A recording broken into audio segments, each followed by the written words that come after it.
singing in the rain, just singing in the rain. Okay, I hope you put your guesses in. I just finished watching Singing in the Rain. It's Musicland Mag. This is a musical that I absolutely adored as a kid, and watching it as an adult, I still like it because it's one of the most random musicals ever, and I'm here for it. So if you do not remember Singing in the Rain, if you have not seen it in forever, basically it is a movie musical that came out in 1952, so it's been out for a minute. And the musical is basically where they were switching from silent pictures to talkies is what they called them, where like what we watch now when we're watching movies, like where people are actually talking. Because, you know, back in the day, they did not have movies with words. Like the words would show on the screen and it would play music, so no one was actually talking. So this Singing in the Rain musical is basically, that's what the whole musical is about. They're switching to talkie movies and they're trying to figure out the process of doing that. One of the things I had forgotten about when I was watching this movie that had me dying is about like halfway through the movie, the randomness starts. Like you're watching the movie and up until then now, like you're watching them like kind of figure out the talkies. And then it gets to a point halfway through the musical where it just turns into like a Broadway show. There's like no explanation and it's so random. And there's like no words. It's just like they'll have occasionally songs and there's like a 20-minute dance. That they do, and you're like, what is happening? And then to kind of like tie it in together, once they're done with that, they're like, and that's my idea for the movie. That's how they bring it back. It's so random, but I'm here for it. And it's just like so catchy movie, catchy song. And I remember when I was younger, I was obsessed with the Singing in the Rain song. And honestly, when it rains and I'm outside, that is a song that is going through my head. And it's just kind of just being happy in the rain. The guy realizes that he's in love with this girl Kathy, and he like just had the best date with her, spent the best time with her, and then he's leaving her and he's like, I'm singing in the rain, because he's just so happy. I love it. And so for me, when I'm outside in the rain, I just think of this sound like I'm singing in the rain. It's so much fun.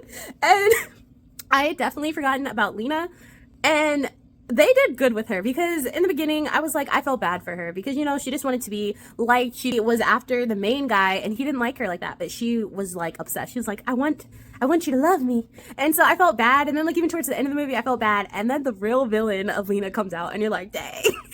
And so then you stop feeling bad and you're like, she was terrible this whole time. So I do love that scene at the end where it's Lena and Kathy. Lena's villain era has come out. And so basically she's planning to use Kathy for the rest of her career because what happened in the movie is Lena cannot sing, she cannot act, and yet she's an actress.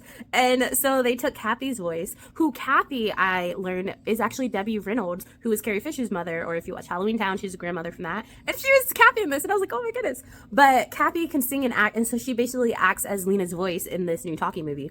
And so Lena wants to exploit that for the rest of her career and kind of not have Kathy have a career. And so the guy is in love with Kathy and he's like, I'm not gonna let you do my girl like that. So he comes up with a plan and Lena is just becoming extra arrogant. She's like, I don't need anyone. I can have my own studio. Like if y'all try to fire me, no one's gonna come watch.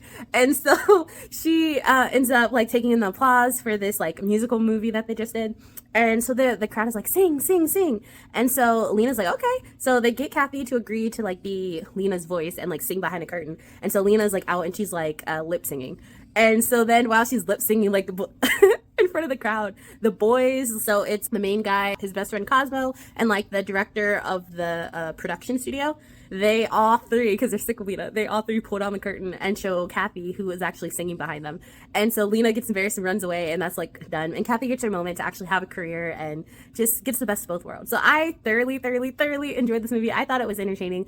And I think watching it now, I'm just impressed because it came out in 1950s, and it's just kind of wild like watching it in 2025, which is about 70 years after it was made, and just seeing like, I think it has still held up. I will say, since it was 1950s, and if you know anything about Black history, there were like absolutely no Black people in this movie. There was one minority person who was Ruta Morena, and she was in it for a snippet, and they're like, oh, we have an exotic actress, and then it was her. That was pretty much it. But it was 1950s, so I think that's why there was not any diversity in this movie. But I do still like this. This is a classic, and there's so many songs. Like I had forgotten Good Morning. Of the songs from this, Singing in the Rain, of course, is a classic. Then you got Make 'em Laugh, Make 'em Laugh. that was also a song from, like, it had so many songs that you forget about and then you hear it and it just instantly brings a smile to your face. And that's what I needed, and that's what this musical did for me. Just watching it, I was cheesing so much just because it's like a happy musical. Like, the songs are upbeat, like it's just a bop, and you're like dancing as you're watching it. If you have not seen Singing in the Rain and you want to watch a musical, go ahead, go watch it, go dance around in your house, like have some fun with it. That's really why I am enjoying this musical watching, just because I like musicals. I'm one who I will sing with my TV. This microphone, y'all, I've been busting it out and breaking it down with the singers. So this tweet is so much fun just because I really, really like musicals. So yes, Singing in the Rain, I thoroughly enjoyed it. Okay, I'll see you guys soon for my next video. Bye. This has been another episode of Real Talk with Noelle.